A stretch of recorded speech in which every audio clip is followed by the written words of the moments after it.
Amazing grace. Amazing grace. Welcome to the West Wing Week, your guide to everything that's happening at 1600 Pennsylvania Avenue and beyond. This week, the president signed a bipartisan trade deal, welcomed the president of Brazil to the White House, and showed her one of our nation's national treasures. Hosted 50 girls in green on the South Lawn for a campout to celebrate the great outdoors.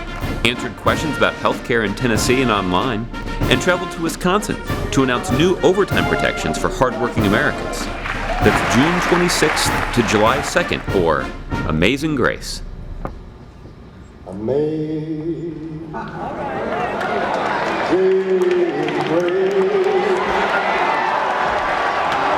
how sweet the sound.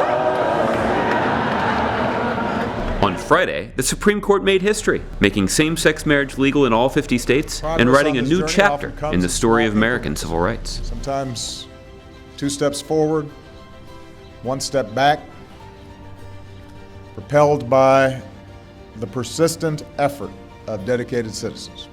And then sometimes there are days like this, when that slow, steady effort is rewarded with justice that arrives like a thunderbolt. Meanwhile, the White House staff was busy preparing for a visual spectacle that would wow people across the country and around the world. Shortly before noon on Friday, the President and First Lady boarded Air Force One, bound for South Carolina.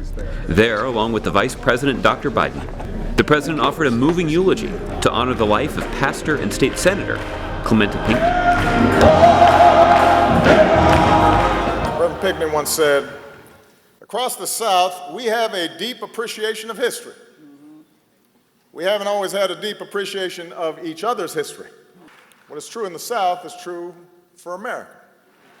History can't be a sword to justify injustice or a shield against progress, but must be a manual for how to avoid repeating the mistakes of the past." He knew that the path of grace involves an open mind, but more importantly, an open heart.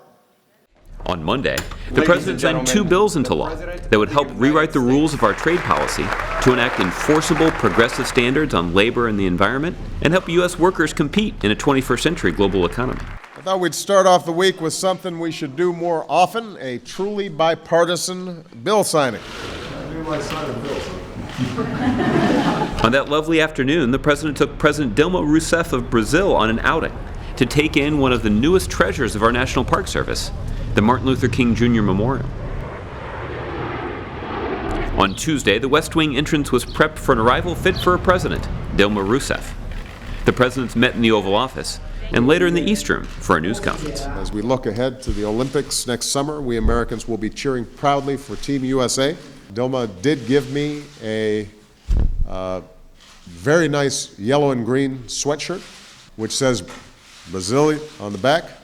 I can't wear that in public because I have to root for the USA, but at home at night it's very comfortable. So who knows? I might slip it on. So. On Tuesday, the South Lawn had some very special visitors. 50 Girl Scouts who set up tents and sang campfire songs with the President and First Lady. Girls like us reach out in peace. Different. They just showed up. I don't know what you guys are doing here. I don't know how that happened. We're making history. You're making history. Circles round, but has no end. That's how long I want to be your friend. So you guys are making new friends? Yeah. But we can have a group hug.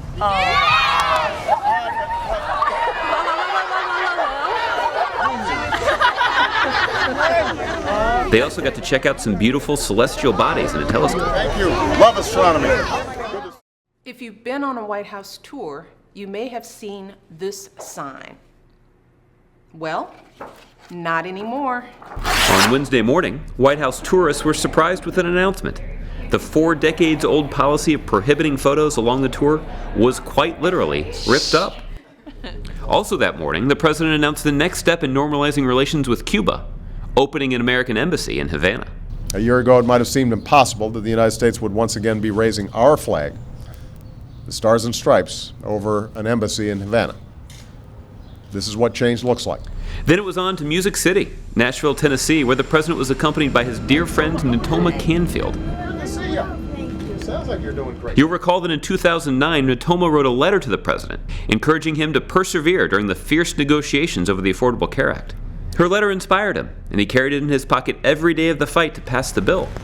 Now, on the drive to the Nashville event, the president and his motorcade stopped off to pick up Kelly Bryant, who earlier this year also wrote a letter to the president, thanking him for the quality health care she was able to afford thanks to the Affordable Care Act. The three then headed to Stratton Elementary School for a town hall meeting, where the president even got to meet Davy Crockett. That's a cool name. Davy. The president didn't stop there. It was on to the internet superhighway, where he took questions on Twitter using the hashtag AskPOTUS. That's right, POTUS has his own Twitter handle, so be sure to check it out.